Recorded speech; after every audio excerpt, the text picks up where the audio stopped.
ഇന്നലെ ഒരു ചെറുപ്പക്കാരന് കാണിക്കാൻ വന്നു. നല്ല ചെസ്റ്റ് പെയിനൊക്കെ ആയിട്ടാണ് വന്നത്. ECG വലിയ കുഴപ്പമൊന്നുമില്ല, പക്ഷെ മിടിപ്പിൻ്റെ എണ്ണം ഇത്തിരി കൂടുതലായിരുന്നു. ഞാൻ വെച്ചാൽ എന്തോ സമ്മർദ്ദങ്ങൾ അലട്ടുന്നുണ്ടോ എന്ന് ചോദിച്ചു. അപ്പോൾ അവനവൻ്റെ കഥ പറഞ്ഞു. എൻ്റെ ഒരു ആത്മാർത്ഥ സുഹൃത്തുണ്ട്, ആൾ നല്ലൊരു സാമൂഹ്യ പ്രവർത്തകനൊക്കെയാണ്. എൻ്റെ ഒരു ആത്മാർത്ഥ സുഹൃത്തുണ്ട്, അവന് വേണ്ടി ഞാൻ ഒരു വണ്ടി ലോണിനെടുത്തു കൊടുത്തു.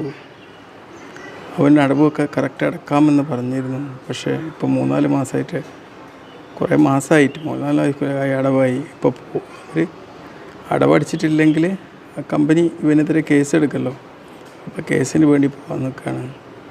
അപ്പോൾ ഞാൻ ചോദിച്ചു, നിൻ്റെ കൂടെയുള്ള വണ്ടി നിൻ്റെ പേരിലെടുത്ത വണ്ടി കൊണ്ടുവന്നൂടെയെന്ന് ചോദിച്ചു. അപ്പോഴാണ് അതിന് അവൻ്റെ വണ്ടി അവർ 1 വർഷത്തേക്ക് റെൻറ്റിന് കൊടുത്തിരിക്കുകയാണ്.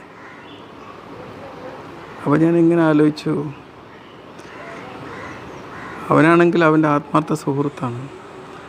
ഈ ഒരു വന്ന ആളാണെങ്കിൽ ഒരുപാട് സാമൂഹിക പ്രവർത്തനങ്ങളൊക്കെ ചെയ്ത് മനുഷ്യഹൃദയങ്ങളിൽ ഒരുപാട് കീഴടക്കിയ ഒരാളുമാണ്. ഇത് മറ്റുള്ളവരെ സഹായിക്കാൻ പോലും മനസ്സ് വരാത്ത രീതിയിലേക്ക് ആ സുഹൃത്തിൻ്റെ ഈ ഒരു പെരുമാറ്റം ഇവനെ മാറ്റി എന്നുള്ളതാണ്. ഫോൺ ചെയ്താൽ എടുക്കൂല. ഇതുപോലുള്ള ചതികൾ നമ്മൾ ഒരുപാട് പെട്ടുപോകാറുണ്ട്. ഓരോ മനുഷ്യരും ഓരോ ആവശ്യങ്ങളായി വരും. നമ്മൾ നമ്മുടെ സൗഹൃദത്തിനും നമ്മുടെ ഹൃദയത്തിൽ അവർക്ക് കൊടുക്കുന്ന സ്ഥാനത്തിനും പ്രാധാന്യം കൊടുക്കും.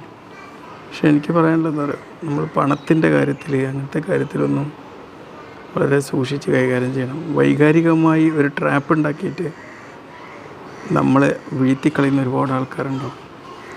അതിൽ നമ്മൾ പെട്ടുപോയാൽ പിന്നെ നമ്മുടെ ജീവിതം അങ്ങനെ അങ്ങോട്ട് അവരിൽ കേന്ദ്രീകരിച്ച് ജീവിക്കേണ്ടി വരും നമുക്ക്. ഇന്നിപ്പോൾ ആ മനുഷ്യനെ പ്രിയ സുഹൃത്തിനെ കുറിച്ച് എന്നെ ചിന്തിച്ചുകൊണ്ടിരിക്കുന്ന അവസ്ഥയായിരിക്കും. നല്ല ചിന്ത അല്ല, ചീത്ത ചിന്തയാണ്. മനസ്സിലായില്ലേ? ഇപ്പം നമ്മളൊക്കെ പണം തരാനുള്ള വ്യക്തികൾ, വർഷങ്ങളായിട്ട് തരാനുള്ള വ്യക്തികൾ, അവരെക്കുറിച്ചൊരു ദിവസം പോലും ചിന്തിക്കാതെ ഒരു സമയം കടന്നു പോവില്ല. നമ്മൾക്ക് പ്രിയപ്പെട്ടവരെക്കാളും വലിയ നമ്മുടെ ജീവിതത്തിൻ്റെ ഒരു നെഗറ്റീവ് കേന്ദ്രങ്ങളായിട്ട് അവർ മാറും.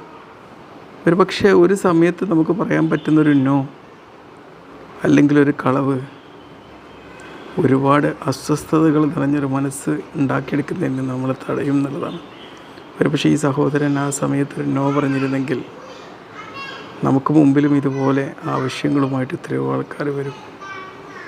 സഹായിക്കേണ്ടവരെ സഹായിക്കുക, പക്ഷേ ഇതുപോലുള്ള ട്രാപ്പുകളായിരിക്കും നമ്മൾ പെടുന്നത്. ചിലപ്പോൾ നമ്മളൊരു വാടകയ്ക്കൊക്കെ വണ്ടി എടുത്തിരിക്കണം, ആ വണ്ടിക്ക് പിന്നെ ഇതുപോലെ ദുഃഖകഥകളുണ്ടാവും. സൂക്ഷിക്കുക.